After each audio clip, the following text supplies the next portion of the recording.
Welcome to the Creative Mind podcast, where we discuss psychology and its influence on culture from a Christian perspective. My name is Ashley Hagman, therapist and adjunct professor of psychology, and today is my last podcast before I go on maternity leave, so I thought I would spend it in a very self-indulgent time of reflection and meditation on pregnancy, on parenthood, on mental health throughout all of that, and just and some meditations on scripture as well.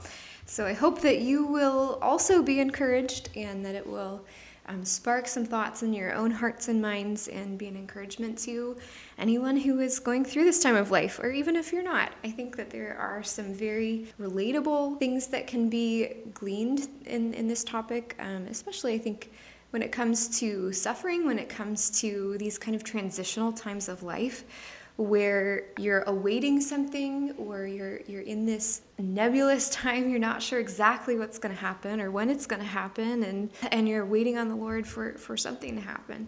So I think there's a lot that's transferable to other times of life, but at least specifically in parenthood and pregnancy, I think this will be very relatable. So first of all, I wanted to just spend some time talking specifically on mental health. I mean, that's the point of this podcast, so let's start there. Pregnancy especially, and just early parenthood, is a very unique time of life. There are an incredible amount of changes that are going on, every aspect of our being, and so it's really challenging, it's extremely difficult, but it's also a time, it's kind of like this proving ground, this crucible, this time of sanctification that allows us to grow and becomes, something better, and that God can use in our lives to bring about a lot more, beauty in our lives and the way that we approach things in maturity. So there's a few main changes, like areas of change that I think that we need to talk about when it comes to pregnancy. And the first one is just the biochemical and brain changes that are occurring during pregnancy and early motherhood. So first of all, your brain is adjusting. It's flooded with just a cocktail of hormones, and it's a really beautiful way that the Lord has designed our bodies and our minds to work, that when we have a newborn baby, we are in a state of heightened awareness. And there's some good things that come with that, but there's also some negative side effects that come along with that. So the good thing is that we are hyper-focused and hyper-aware of our baby's well-being. And at a time that they are so vulnerable, we are able to pick up on all of these little things that could be going wrong. We sleep more lightly, so we're able to wake up immediately when a child needs our help, or if we notice breathing changes even in our sleep. I remember with my son, he didn't even really cry for the first couple months of his life. I would just wake up to this like panting next to me, but I would wake up to that. So my brain was so keyed in, so hyper alert, and ready to respond to my child, which is a really beautiful way that the Lord has designed our minds. However, this also comes with increased anxiety, increased just awareness of the dangers of the world, which especially, nowadays where things are generally safe is a little bit, it can really be outsized to the actual danger that is there in the world. And so I remember just the catastrophizing thoughts that you can't even control. They just come to your mind and they're not reasonable at all. It's what if a meteor comes and strikes my house? You become convinced that there's going to be a house fire. You become convinced that there's going to be all these terrible things that are going to happen. You're driving down the road and you are sure that this person is going to drive straight into your lane. And the level of anxiety, even when you know what's going on, even when you know like, hey, this is not reasonable, hey, my mind is predisposed to these things, it's still, that's your reality. That is what feels so real to you. And so it can be difficult to, especially if you're somebody who is predisposed to anxiety and predisposed to depression as well, because they're really a lot of times two sides of the same coin, that can really be triggering to people, and it's hard for you to keep that anxiety in a realm of reasonableness, a realm of, it might be uncomfortable, but I can handle it and I can work through it. And so I think this is a time that those who particularly struggle with anxiety need to be aware of whether they have passed into the point where it is no longer functional, where you're no longer able to be okay in your life, and maybe you need some help, maybe you need therapy. Medication during this period of life is something that can be helpful, depending on talking to your doctor. So I think that, yeah, it's good to be aware of how these hormone changes can impact anxiety. Also depression, because depression is really just when you have your sympathetic nervous system has been overactive for so long it gets tired, and then it crashes, and you go into a period of depression often. And then you're also battling lack of sleep, both at the end of pregnancy and in early parenthood, and lack of sleep is a huge contributor to depression, and so that's something that we also need to be careful for, and not to mention just the hormone changes that are happening, and the natural normal emotional fluctuations after birth. I remember after my daughter, I had a lot of baby blues, so it was like 2 weeks where at the same time every night I would be so happy that I had my daughter, and yet breaking down in tears and absolutely just weeping because of all the emotions I was going through. And I felt really sad as well, and it was completely unexplainable. There was no reason for it. As far as a rational reason for it, was purely just this hormonal reaction to what was going on. And that's a very normal experience that just happens. And I think that's something, even as a mental health counselor, that I knew about, but I was not prepared for it experientially. And kind of just felt like this, what is wrong with me? I love my child and I'm very happy, and I'm looking down at this beautiful baby, and my husband was so supportive, and yet every night I'm just like a mess. And it was the same time every night. That happens in the first couple weeks after childbirth. And then after that, if we're still experiencing some depression, some feelings of low mood, that's something that you can start to think about. Is this momentary? Is this something I can handle? Is this something that is uncomfortable? Yes, but within the realm of functionality? Or is this something that is starting to get outside, where I'm not able to fulfill my responsibilities, where I'm really struggling and I need some help? And especially if it's continuing for many, many months, I think that's something that is very important to reach out for help for, and is relatively normal as well. I mean, it's something that deserves treatment, and something that can be treated and has really good outcomes, is often experienced by many, many women. And so there's no need to be ashamed of it. It doesn't make you a bad mom. It's just something that, this is a difficult time of life, and this is a time that you do need support. You're not Superwoman. You can't do it all on your own. We need help. That's what we were made for. We were made for community. We were made for living together with other people and giving and receiving support at different times. So that's something that my having lived through and seeing my clients go through has definitely changed my opinion on. At the same time that we're going through all of these ridiculous physical changes, there's also a huge identity shift, especially for your first child, where you are used to being you. You're used to a certain type of identity, a certain way of considering yourself as an individual, and motherhood comes along and can really change all that. I mean, it's similar in marriage as well, where you have to accommodate this other person in your mind and in your self-concept. And it's huge. And so much of it is you're considering them and their needs, and you're considering your role in their life, and how you impacted them, and then how they impact you, and what that means for who you are. And a lot of times that comes with, for women, career changes. I myself, with my first child, I was working full-time until I had her, and then took a break, and then went down to part-time. And that was a challenge for me. I was absolutely ready to do it, and it was by far the best decision I've ever made in my life. I get so much meaning from being a parent. But there was also a time, it was a little bit bittersweet. I remember my last day at work, because I loved my job and I loved what I did. I had a lot of meaning in it.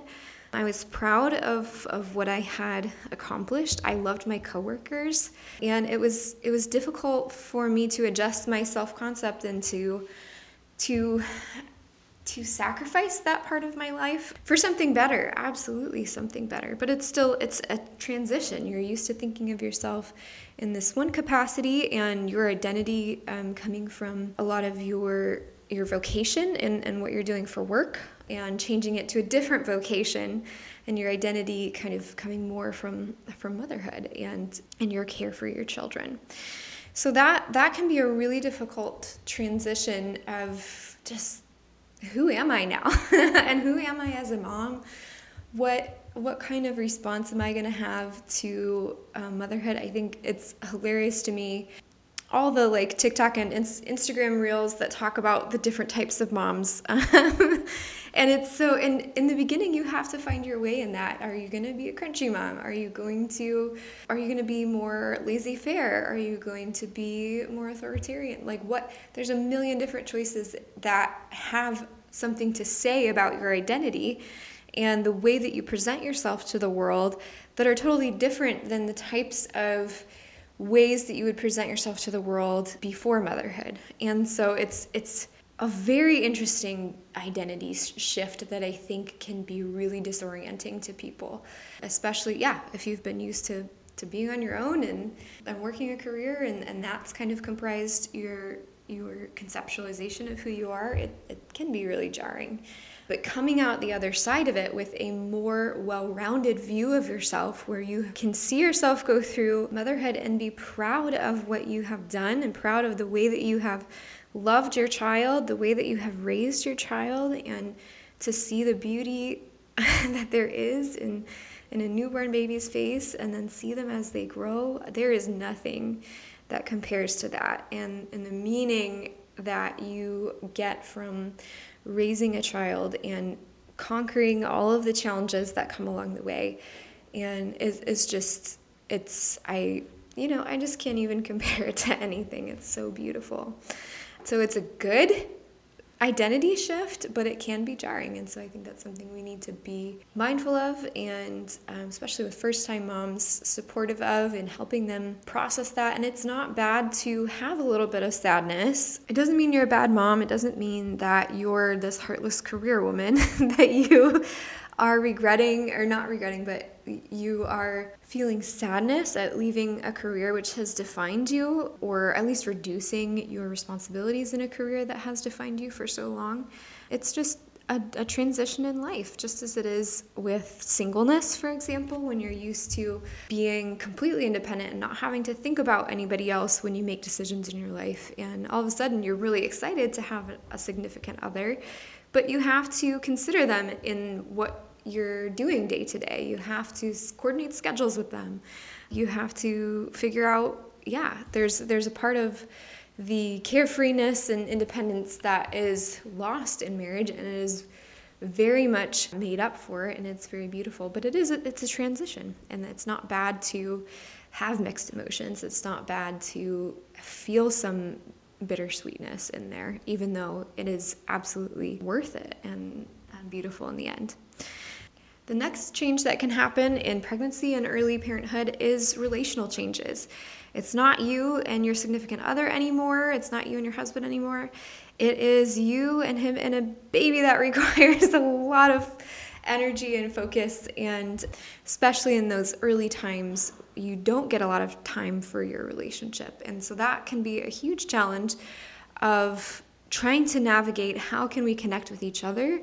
How can we pour into each other and into our relationship and our marriage, and yet also take care of this baby who is absolutely dependent on us and needs us for everything?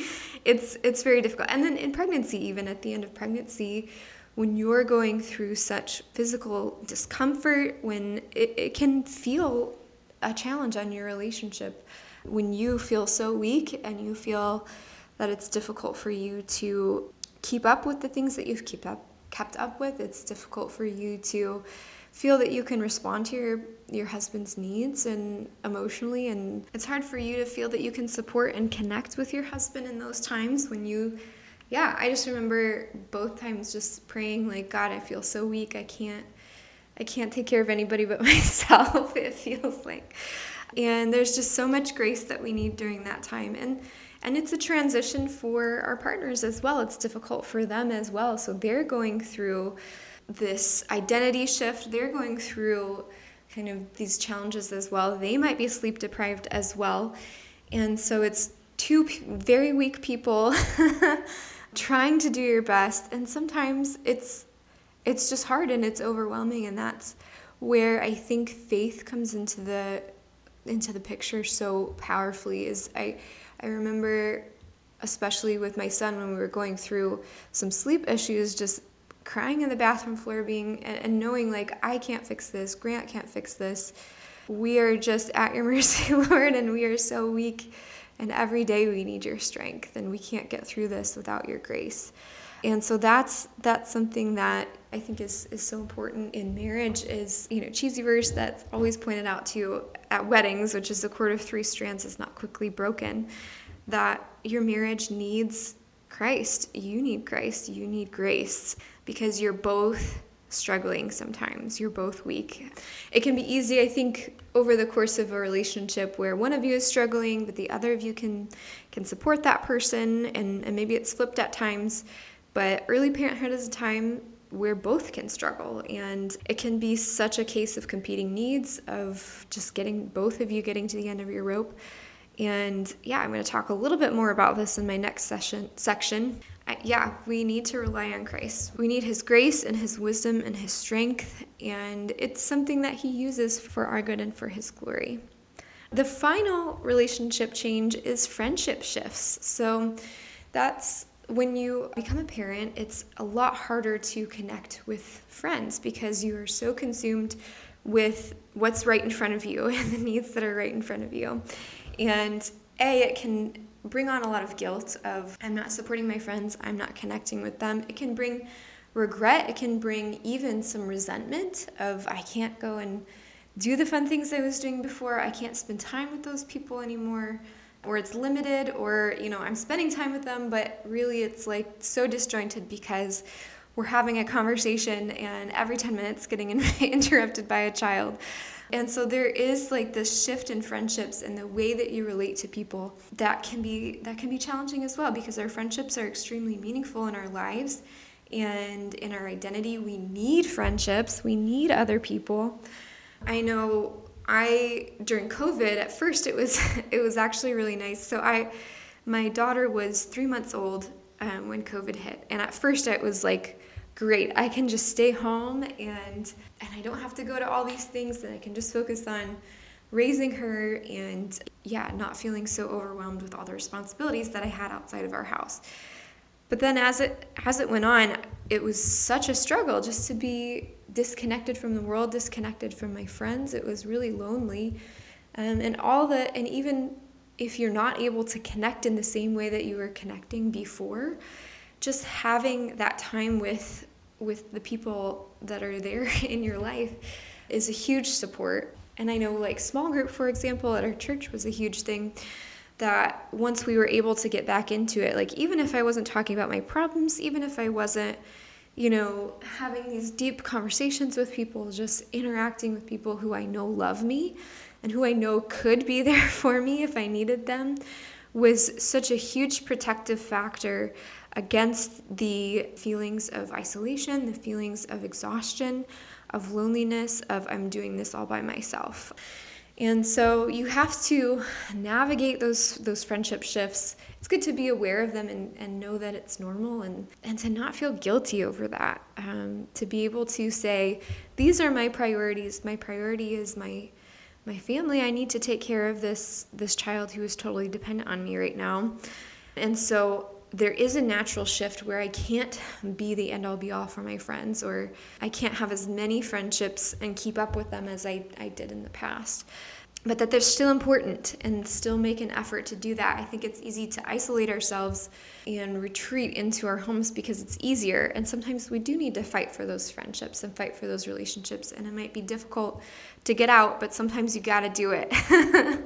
So I think those are, so there's a lot of mental health things going on in early pregnancy, and moms really need support. And I think that's something that other moms are really good about noticing. I've been very thankful for the women in my life who have been able to come alongside me and do the little things that just mean so much. Like my sister-in-law, for example, when I was first trimester pregnant and just so nauseous, like that's not a time that most people think to bring a meal, but she brought me a meal, and that was just something that like absolutely floored me and just made me feel so encouraged and supported. And or a mom that gave me a toy that was exactly the right toy for my child's level of development that they really connected with and loved.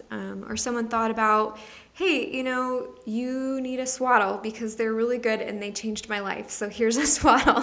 Things like that. And so I think being open to those things, being open to the advice of older mothers is or mothers who, not necessarily older, but people at a different stage of life than you, is so beneficial. And so reach out to your community of other women who are going through that, people who are further in that process, and be open to advice. I think that's one thing that I had to process of when I was going through a problem with my child, or whatever, sleep issues stuff. You go on Facebook and you say, hey, I have this problem, and then you get a bajillion types of advice in the comments, and not all of them are you going to jive with, and it's easy to just push back at each person and say, no, it's not going to work for this reason, it's not going to work for this reason, not for this reason.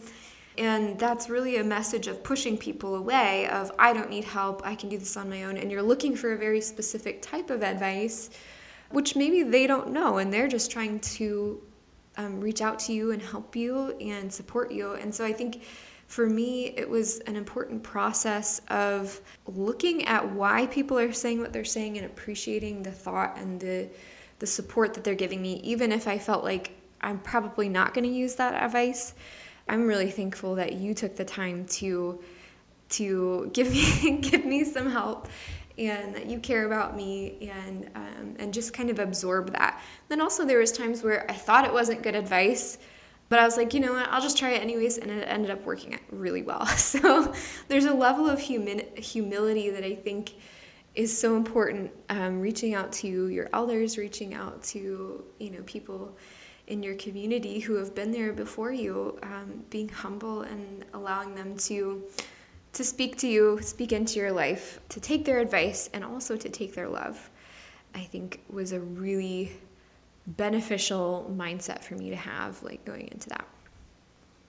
My next section I'd like to talk about is on how pregnancy and childbirth, early parenthood is such a huge time of sanctification in our lives. It's really a proving ground that I think God uses to work in our lives for our good and for His glory, because there's a lot of suffering that goes along with it. There's as much beauty as there's even more beauty than there is suffering, and that just shows you how much beauty there is, because there's a lot of suffering that goes along with that. But I think it reveals all the selfish parts of yourself. I remember with my son being so upset that I couldn't read my book before bed. That's just like a habit that I have had since I was in high school. I always have a book that I read, even just a couple pages of before bed, and it's something that I look forward to. I just really enjoy having that transition just out of my day into another world where I can just relax and have some calm before I go to sleep. And I just remember being so angry that I was so exhausted I couldn't even read before bed with my son. And then I thought to myself, wow, like how, that's such like an indication of my heart. Like, where's my heart? And I think in the time, and it's not bad to be upset that's the reality and that's the case, but I think it revealed to me that my heart was focused so much on my own comforts and focused so much on what I wanted and my own habits that I wasn't able to sacrifice those things for my son for just a temporary time when he's little and he's struggling. I think that's something that is common in parenthood and common in especially early parenthood, where you see kind of this competition of needs. You see where your child needs this from you, and it's hard for you to give it up. And I think it kind of reveals idols in your life. It reveals, okay, am I gaining my joy? Am I turning to certain things for comfort and help that I shouldn't be, when I should be turning to Christ? And it's just this time that reveals to you all of the parts of yourself that you are holding on to and not giving to God. Now, that's not to say that you need to absolutely sacrifice every little thing in your life for your kids. I think that there is a balance. There is a sense in which you're at your end of your rope and you need to prioritize some of your needs maybe a little bit before your child. Like maybe you need to be able to eat before you help your child do this next thing. Like that's totally legitimate. But I think it is important, to look at those things in your life that are a challenge for you and examine your heart and see what are the ways in my life that I'm being selfish. And that's a message that I think is very contrary to the world, contrary to the way that we view things, because I think there is a danger of being so self-denying that it's unhealthy for you and for your child, because at some point you need your needs met in order to best care for your child. But there's this message in the world of selfishness, of my needs come above everybody else's, and that's not always true, and I think parenthood really reveals that to us.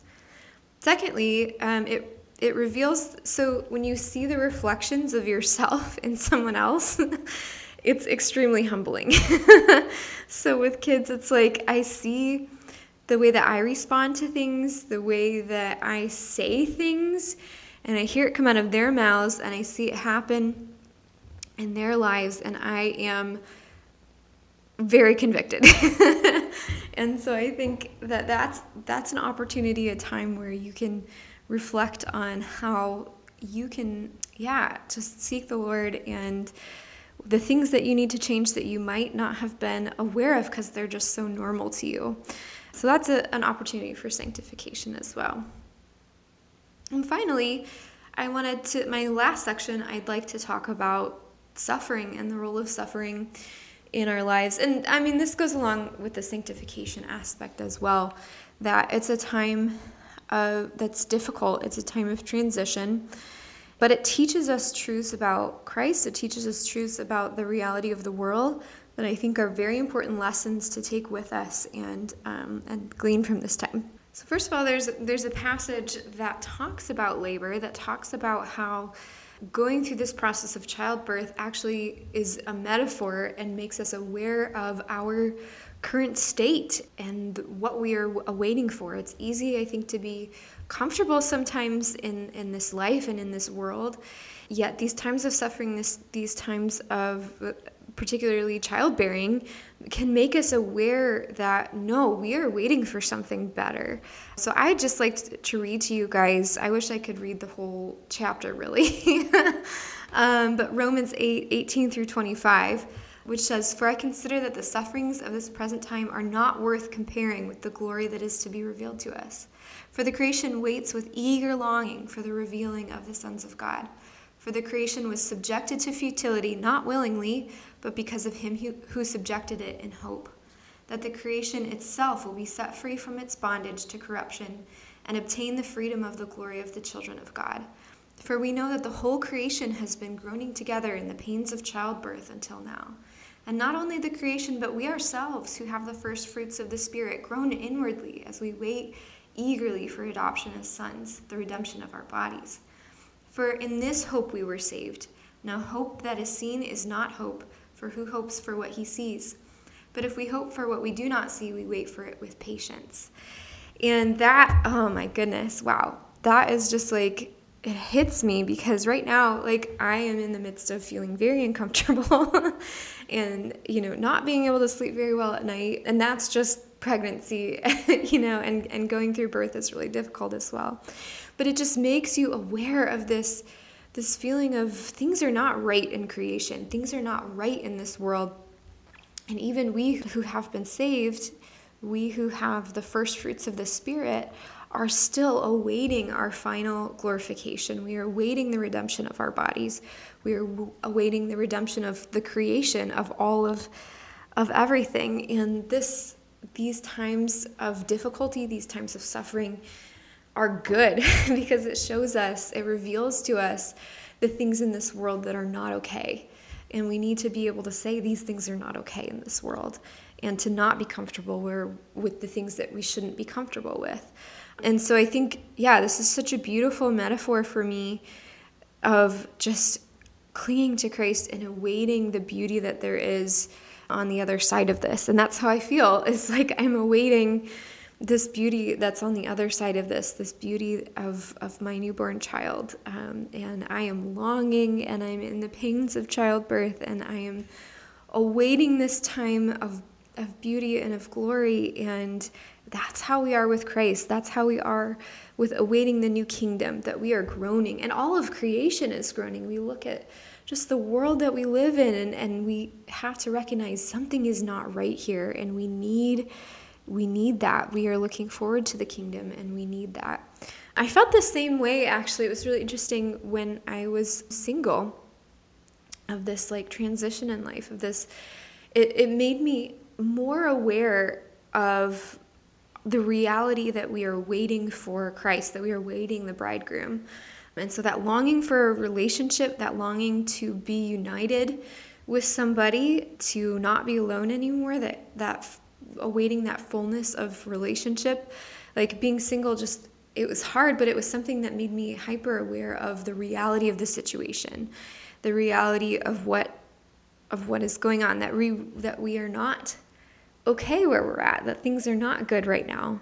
And so when you're in these times of transition in life, when you're longing for something, you're waiting for something, it's hard, but there's a beauty in that. There is an experiential understanding of the reality of the way things are that I think if you're happy and things are going well, you're not as connected to.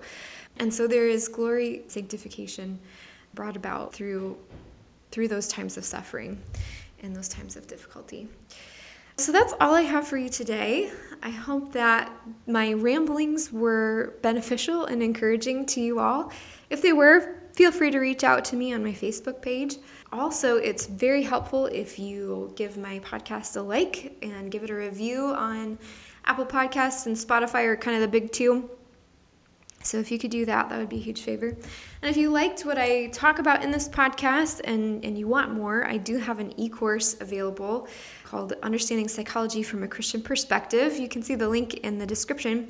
And that is where I go through how to understand psychology using the framework of systematic theology. So there is so much about our understanding of God and the way he interacts with the world and the way we are because of who he is, that has something to say in psychology. And so I talk a lot about that in that course. So click on the link and you can preview it to see if that's something that you're interested in. But otherwise, thanks for listening, and I will see you all in several months from now. Who knows when? Whenever I'm feeling up to snuff after the baby's born, I look forward to continuing them.